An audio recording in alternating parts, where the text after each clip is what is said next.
नमस्कार दोस्तों, गणेश जी की कैसी प्रतिमा लाएं, कहाँ किस दिशा में बैठाएं, बिना पंडित के विधि पूर्वक कैसे स्थापना करें।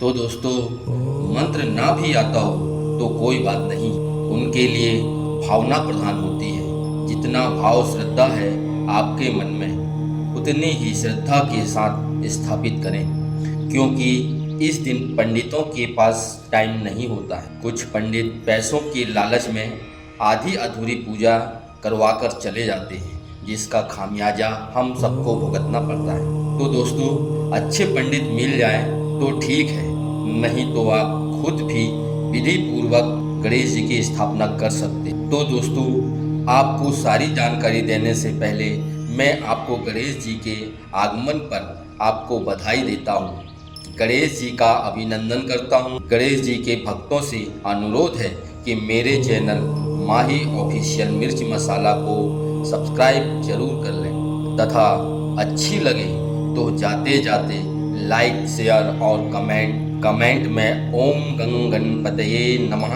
जरूर लिखें। तो दोस्तों, हम शुरू करते हैं कि हमारे गणपति की मूर्ति कैसी लाना चाहिए।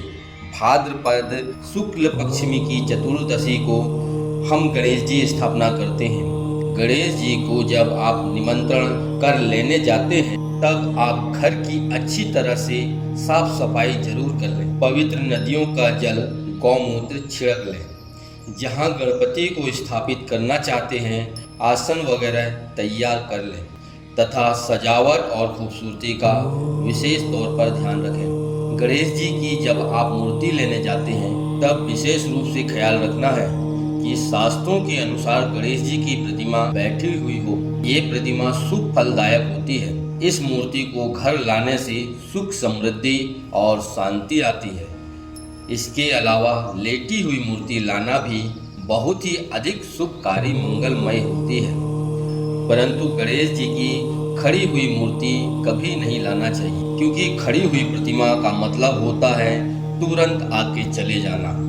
उनके साथ सुख समृद्धि आती है और उनके साथ ही चली जाती है। इसके अलावा गणेश जी की सूंड का विशेष ख्याल रखें। शास्त्रों के अनुसार गणेश जी की सूंड बाईं तरफ झुकी होना चाहिए, जबकि दाईं तरफ सूंड वाले गणपति की पूजा बहुत कठिन होती है। इसलिए उस प्रकार की मूर्ति ना लाएं। गणपति के साथ गणेश जी की सवारी मूषक जरूर होना चाहिए, क्योंकि बिना मूषक की सवारी करके इतनी दूर से आपके घर में चलकर नहीं आ सकते। और साथ में गणपति के हाथ में मोदक जरूर, अगर मोदक ना हो तो उनके हाथ में मोदक रखकर ही लेकर आएं। किस रंग की लाना है, इसका भी विशेष ध्यान रखें। लाल रंग की मूर्ति आत्मविश्वास को जगाती है और सफ़ेद रंग की मूर्ति घर में सुख शांति लाती है। और आपको जिस भी तरह की लाना हो आप ला सकते हैं, पर पर्यावरण के हिसाब से मिट्टी की ही मूर्ति घर में लेकर आएं।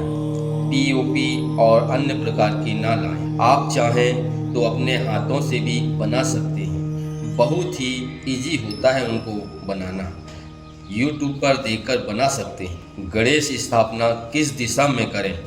तो दोस्तों, उत्तर दिशा में आप गणेश स्थापना करें, क्योंकि इस दिशा में माँ लक्ष्मी जी के साथ साथ शिव पार्वती का भी स्थान माना जाता है। या फिर ईशान कोण उत्तर पूर्व की ओर करें।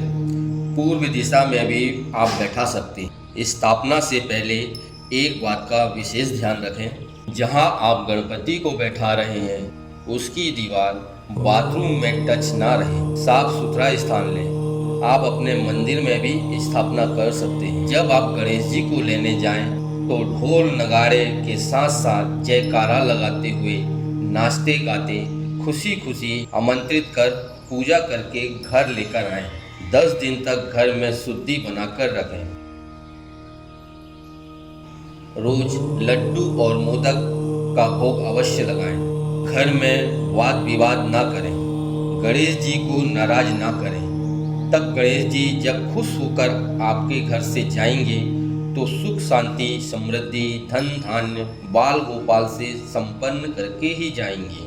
गणेश जी आप पर कृपा बनाए रखेंगे। मैं भी प्रार्थना करूंगा कि आप सब धन धान्य और बाल गोपाल के साथ हमेशा खुश रहें। अब हम बात करेंगे पंडितों की, क्योंकि इस दिन पंडितों की कमी हो जाती है और उनको कई जगह पर स्थापना करनी होती है, तो जल्दबाजी में आधी अधूरी पूजा का कोई महत्व नहीं रहता है।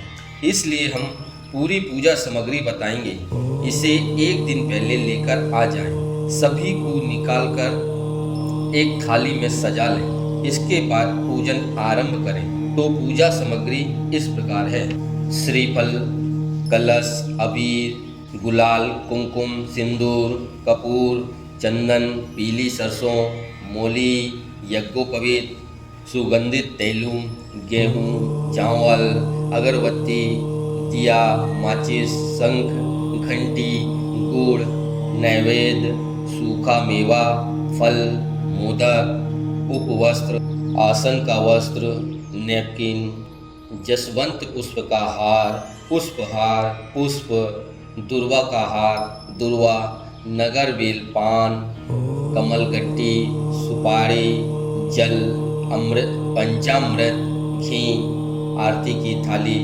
अब हम सबसे पहले गणेश जी को जहाँ पर बैठाना है उस स्थान को पवित्र करेंगे एवं स्वच्छ करेंगे। तत्पश्चात उस पर लाल कपड़ा बिछाएं।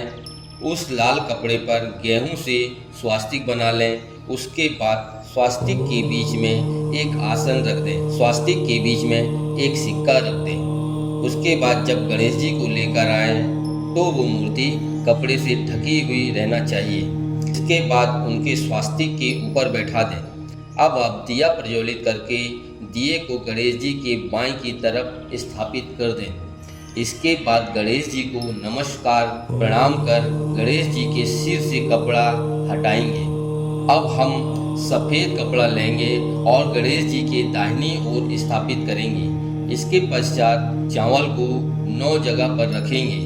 उसके ऊपर 9 सुपारी रखें। हम 9 ग्रहों को स्थापित करेंगे। ये सुपारी 9 ग्रहों के प्रतीक हैं। अब हम स्वयं को बीच की अंगूठी से तिलक करेंगे। इसके पश्चात हम गणेश जी को तिलक लगाएंगे।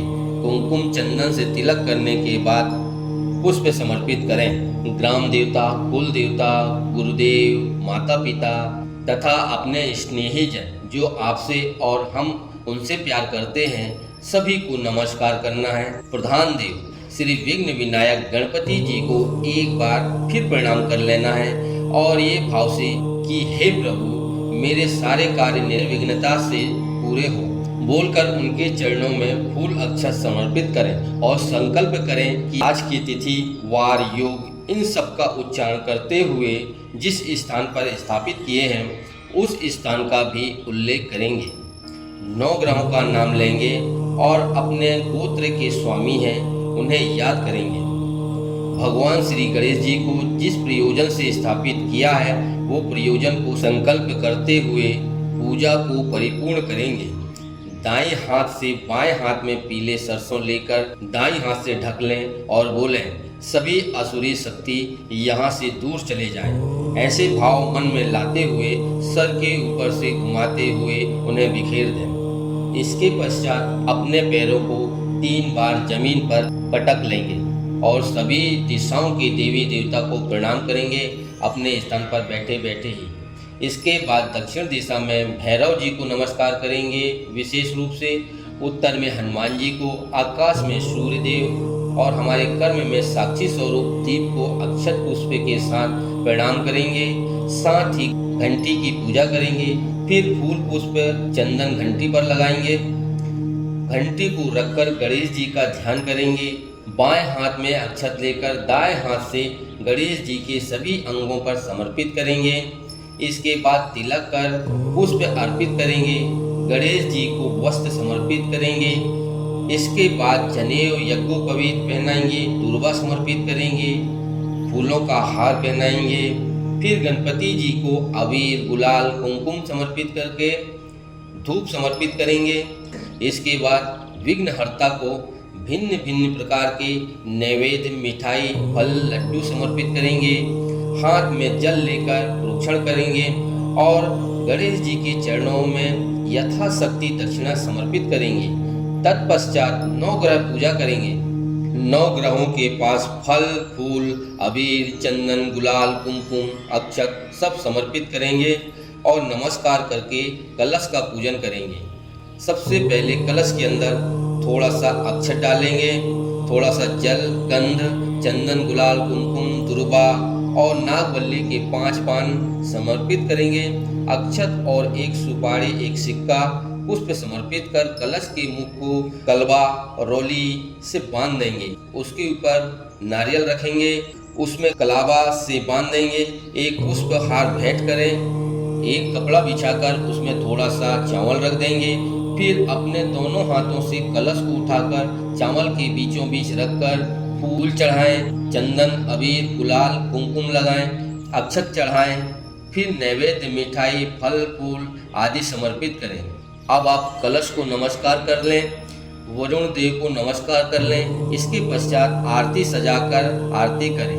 आरती करके आरती की जल से प्रतीक्षा कराएं। पुष्प से आरती की प्रतीक्षा कर पुष्प को गणेश जी के चरणों में अर्पित करें। अपने हाथों से गणपति को आरती समर्पित कर देना है। फिर हम खुद आरती लेंगे, सभी को आरती देंगे। इसके बाद पुष्प लेकर प्रार्थना करें। अपने मन के भाव को प्रकट कर गणेश जी को समर्पित करें। प्रसाद लें और सभी को प्रसाद देकर बड़ों के पैर छुएं, आशीर्वाद लें। एक बार फिर से गणपति के चरणों का वंदन करते हुए प्रार्थना करें कि अनजाने में या जानबूझकर मुझसे कोई गलती हो गई हो तो क्षमा करें। आप बुद्धि के सागर, मैं अज्ञानी आपकी शरण में आया हूँ।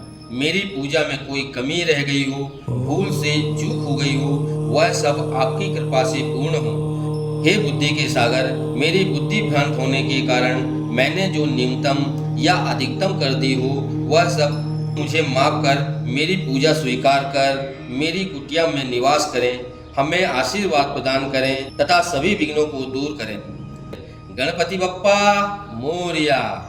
लाइक करें, शेयर करें और सब्सक्राइब करना बिल्कुल ना भूलें दोस्तों। जय माता दी।